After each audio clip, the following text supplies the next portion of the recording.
Et si derrière les Strass, les Grammy Awards et les soirées luxueuses se cachait l'un des secrets les plus dérangeants de l'histoire de la musique américaine? Ce que vous allez entendre n'est pas un témoignage comme les autres. C'est une confession, un cri de vérité. Usher brise enfin le silence. Et ce que vous allez découvrir va tout changer.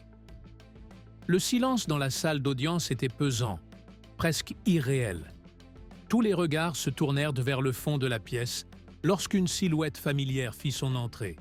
Usher Raymond, icône du R&B aux multiples Grammy Awards, allait témoigner. Pas pour parler de sa musique, ni pour discuter d'un différend contractuel, mais pour révéler ce qui, selon lui, se passait réellement derrière les murs bien gardés de l'empire de Sean Diddy Combs. Des années durant, Usher était resté muet. Il jouait le jeu, souriait devant les caméras, évitait les questions trop frontales. Mais à présent que Diddy est confronté à des accusations fédérales de trafic, de coercition et d'abus systémiques, Usher a décidé de briser le silence.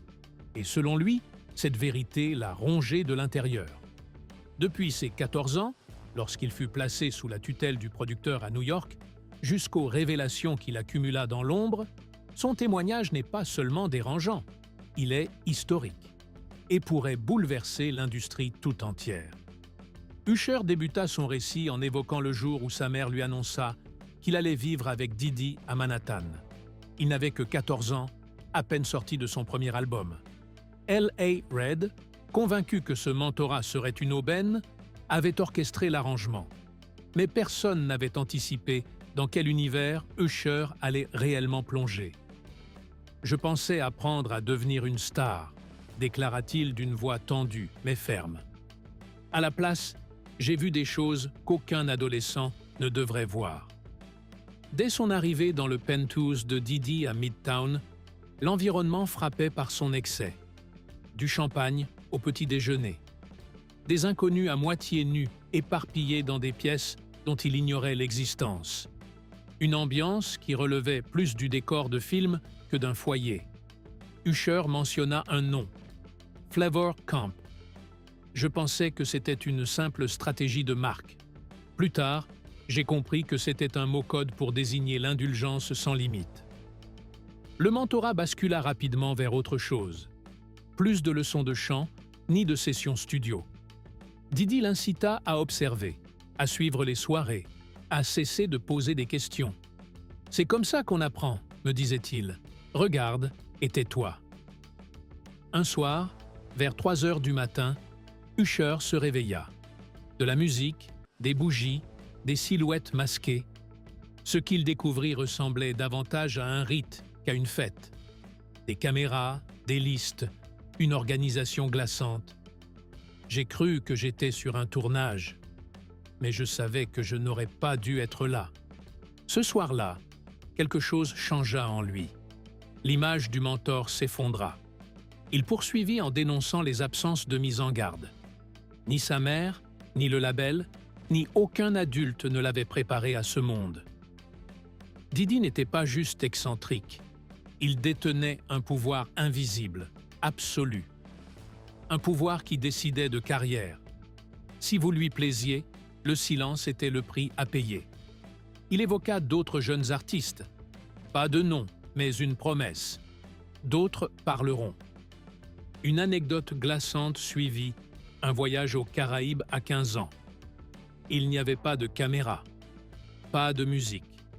J'ai compris que je n'étais pas là pour apprendre. Il ne raconta pas tout, mais ce qu'il laissa entendre suffit à plonger la salle dans le froid. Après ce voyage, tout changea. Diddy devint plus contrôlant. Il y avait toujours plus de monde, plus de règles et moins de liberté. Chaque fois qu'Usher osait s'opposer, une phrase revenait. « Tu ne mords pas la main qui te nourrit ». À ce moment-là, Usher se tourna vers Diddy et déclara « Tu ne m'as pas donné cette vie, tu m'as donné des cauchemars ». Le moment le plus renversant survint lorsqu'Usher évoqua un contrat qu'il signa à 16 ans. Présenté comme une simple clause de confidentialité, ce document l'empêchait en réalité de parler de tout ce qui se passait en coulisses. À l'époque, je ne comprenais même pas la moitié des termes. Ma mère dut co-signer. On m'a dit que c'était la procédure, mais en vérité, c'était un accord pour me faire taire. Il ajouta que cette clause fut invoquée plusieurs années plus tard, lorsqu'un grand média s'intéressa à son passé. J'ai reçu un appel du service juridique de Bad Boy. Ils m'ont dit « On espère que tu ne comptes pas saboter ta réputation ». Puis vinrent les menaces voilées. Des anciens membres de l'entourage de Didi qu'il n'avait pas vu depuis des années. « Tu crois avoir quitté ce monde, mais lui, il ne t'a pas quitté ». Lorsque le juge autorisa la présentation de la copie du contrat comme preuve, l'atmosphère devint glaciale. Certains termes prenaient soudain une toute autre signification. Documentation audiovisuelle, reproduction non autorisée. Des mots anodins qui, à la lumière des allégations sur une vidéothèque secrète, faisaient frémir. Mais c'est ce qui suivit qui cloua la salle d'audience dans un silence encore plus lourd. Usher demanda 1 minute. Il inspira longuement, le regard figé dans le vide. Puis, d'une voix plus grave, il raconta cette nuit dont il ne parlait jamais. C'était en 1996. Il n'avait que 17 ans. Didi l'avait invité à Atlanta pour ce qu'il appelait une soirée privée, dans une villa à l'extérieur de la ville. J'étais jeune, excité. Je pensais qu'on allait parler musique, peut-être rencontrer un producteur. J'avais même apporté des démos. Mais dès son arrivée, tout sonnait faux. Le portail était gardé par des hommes armés. Une Bentley noire stationnée devant. À l'intérieur, des murs couverts d'œuvres d'art modernes, des lustres en cristal, une musique lounge trop lente, presque hypnotique, des serveurs silencieux et surtout des regards trop insistants. Usher décrit cette impression étrange d'être observé sans vraiment comprendre pourquoi. Il vit des célébrités, des mannequins, mais aussi des inconnus bien habillés, trop vieux pour être des artistes, trop calmes pour être des invités. Il y avait une tension dans l'air, comme si tout le monde savait quelque chose, sauf moi. C'est alors que Didi l'approcha et lui glissa, comme en plaisantant « Tu n'es pas encore prêt pour ce qui se passe derrière cette porte ». Il parlait d'une pièce, au fond d'un couloir recouvert de moquettes épaisses. 2 gardes postés de chaque côté. Usher hésita. Puis, poussé par une curiosité mêlée d'appréhension, il jeta un œil à l'intérieur. Ce qu'il vit restera gravé dans sa mémoire. Des gens en masque, tous silencieux, des bougies, des caméras sur pied, un canapé recouvert de drap rouge. Et au centre, un homme attachant un bracelet à la cheville d'un jeune garçon, trop jeune pour être là. Usher referma la porte immédiatement. Il se sentait étourdi. Il retourna vers l'entrée, mais la Bentley était déjà partie. Il passa le reste de la nuit dans un coin de la terrasse, seul, feignant un mal de tête pour ne pas qu'on l'approche. Personne ne posa de questions. Je ne savais pas si j'avais rêvé. Je ne savais même pas si c'était réel. Mais une chose est sûre, cette nuit-là, quelque chose en moi s'est cassé. Cette nuit m'a changé. Je ne sais pas si c'était légal, mais je sais que ce n'était pas normal. Puis, il sortit des photocopies d'un vieux journal. Usher expliqua qu'il avait commencé à écrire ce carnet en 1998 pour y noter des idées de chansons, mais que peu à peu, il était devenu un coffre-fort de souvenirs personnels. Une page, datée de mars 1999, disait « Dîner avec Didi et 3 producteurs ». Je ne comprenais pas. Il parlait de loyauté. Devoir de loyauté te garde en tournée. L'honnêteté te ramène chez toi. Un autre extrait d'octobre 2000 évoquait une soirée du jeudi qu'il avait refusée. Trop de secrets, trop de masques. Didi dit que c'est la culture. Moi, je n'adhère pas. Aviez-vous partagé ces écrits avec quelqu'un ? Demanda le procureur. Usher secoua la tête. J'avais peur. Peur de tout perdre. et je ne pensais pas qu'on me croirait. Lorsqu'on lui demanda pourquoi il témoignait aujourd'hui, il répondit « Parce que j'ai assez vécu avec ça. Il est temps que la vérité éclate. » Et puis, il raconta un épisode qu'il n'avait jamais confié, même à ses proches. En 1997, à l'âge de 18 ans, Didi l'invita à rencontrer un investisseur musical influent à Miami. Quelqu'un censé financer sa première tournée mondiale. Usher crut à une opportunité en or. Mais en entrant dans la suite du Satie Hotel, il comprit. 3 hommes en peignoir. Champagne. Jeune fille silencieuse. L'un d'eux lui dit « Tu veux qu'on se souvienne de toi pour toujours ?» Ce n'était pas une question musicale. Didi le laissa seul avec eux.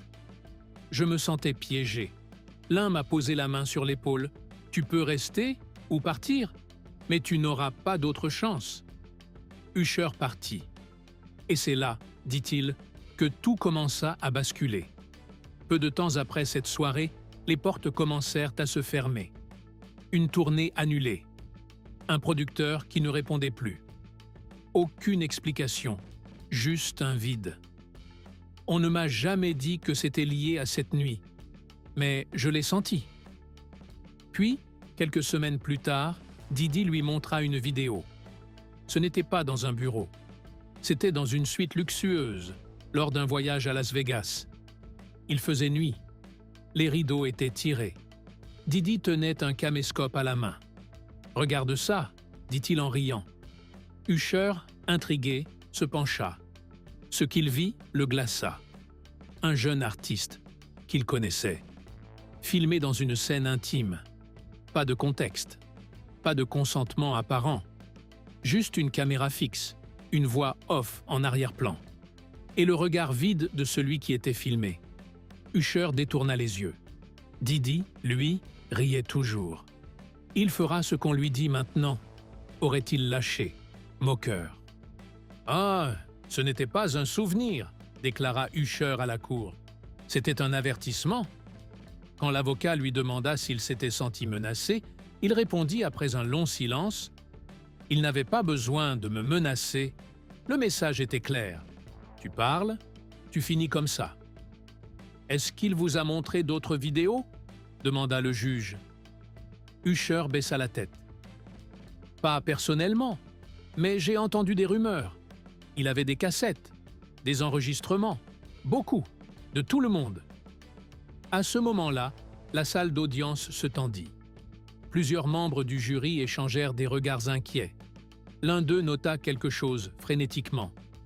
J'ai compris que dans son monde, la caméra n'était pas là pour créer des souvenirs. Elle servait à créer de la peur.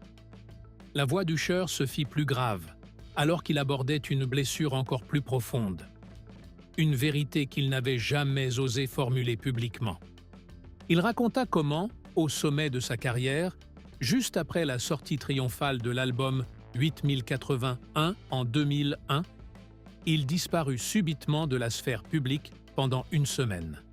Les tabloïds évoquèrent des vacances secrètes ou un repos bien mérité, mais la vérité était tout autre. J'ai été interné, sous un faux nom, dans une clinique privée de santé mentale, à l'écart, en Californie du Nord. Son souffle se coupa un instant, puis il reprit, les mains tremblantes. Je faisais des crises de panique incontrôlables. Certaines odeurs, certaines musiques, certains jeux de lumière me renvoyaient violemment à des souvenirs que je m'étais forcé à oublier. Il se souvint d'un jour précis, dans un hôtel de New York.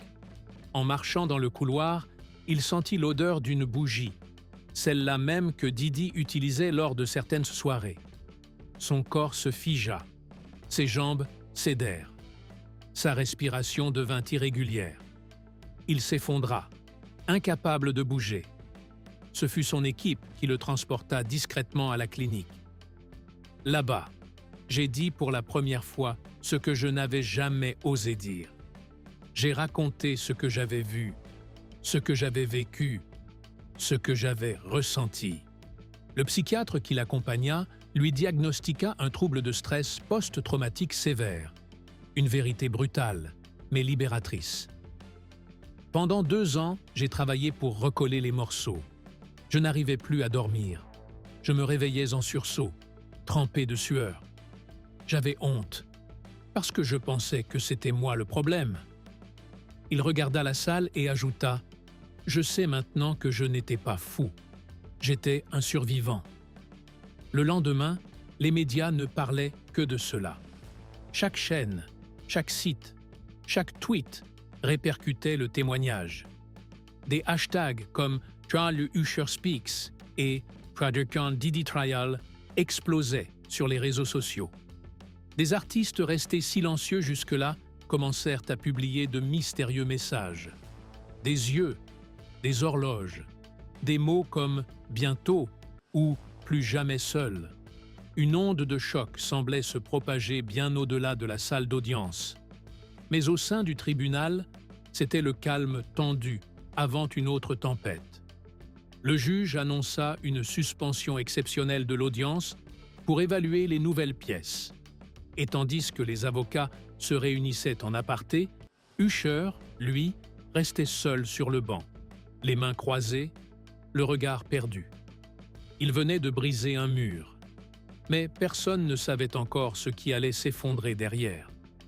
3 jours plus tard, l'audience reprit, et le climat avait changé. Ce n'était plus simplement le procès de Sean Combs. C'était devenu un signal d'alarme pour toute une industrie. Des avocats de major étaient présents dans la salle. Des visages familiers des chaînes musicales des années 2000 tentaient de passer inaperçus parmi le public. Des artistes plus jeunes, pourtant absents physiquement, avaient fait savoir qu'ils suivaient chaque minute via les retransmissions en direct. Usher revint à la barre, cette fois non pas pour raconter, mais pour écouter. Un ancien assistant de Diddy, jusque-là resté anonyme, avait accepté de témoigner sous protection fédérale. Il confirma l'existence d'une pièce dédiée aux enregistrements, d'un disque dur chiffré rangé dans un coffre blindé, et surtout de soirées scénarisées, préparées pour être filmées. Le témoin ne regardait pas Usher directement, mais ses mots résonnaient clairement dans la salle. C'était pas du divertissement, c'était du matériel. Et si t'étais dedans, t'étais à lui. Un murmure parcourut la salle. Même les journalistes cessèrent de taper. Le juge frappa pour ramener l'ordre. Mais tout le monde savait que la dynamique venait de basculer. C'était maintenant bien plus qu'un témoignage. C'était une chaîne qui commençait à se briser. Alors que les dernières déclarations résonnaient encore dans les murs du tribunal, le juge annonça que l'audience serait suspendue jusqu'au lundi suivant. Mais à l'extérieur, rien ne se suspendait. Au contraire, tout s'accélérait. Un collectif d'anciens artistes de Bad Boy Records annonça la création d'une plateforme pour recenser les témoignages liés à des abus passés. Le hashtag #ChartResearch I Was There devint viral. Des fans, des employés, des musiciens de session partageaient des bribes de souvenirs, parfois flous, parfois terrifiants. Un élan de vérité semblait enfin prendre forme. Dans une interview exclusive diffusée sur une grande chaîne, la mère d'Usher prit la parole. La voix posée mais ferme, elle déclara « J'ai fait confiance à un système qui m'a menti. Je pensais offrir à mon fils une carrière. J'ai failli lui offrir une prison invisible. » Pendant ce temps, dans les couloirs du parquet fédéral, une rumeur persistante circulait. D'autres mandats d'audition allaient tomber. Des noms connus, très connus. La chute d'un empire ne se fait jamais seule. Le procès continuait. Mais désormais, ce n'était plus seulement celui de Diddy. C'était celui d'une époque entière. Si cette vidéo vous a bouleversé, partagez-la. La vérité ne doit plus rester dans l'ombre. Abonnez-vous pour suivre la suite du procès, les autres témoignages, et surtout, pour donner une voix à ceux qu'on a trop longtemps forcés à se taire.